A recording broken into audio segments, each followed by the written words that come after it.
راستی شو حسرت از دیشم لیل بر و فلک از قد ناتوم گش بچی بونه و به برگیر و بمرم جین خولم تیج بیانیم نکم از حتی کساخم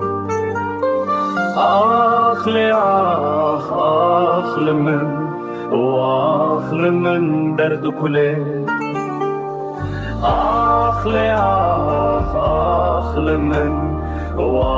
آخل من درد کله evin dare çavên şahîn û gerden abxalanim dildare çiya û daristananim erdê xwe me ji min re qeyd û zincîr û bendê kirin parçe parçe bikin min dîsa jî ezim kurd ezim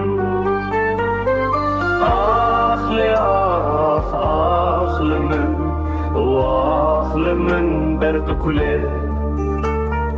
مرخصی ولاتی خو من نابم کله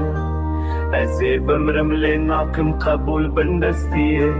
چیاین بلندشتین فره بون شاهدین ازی حتی کوهی ما فی خو بپارزم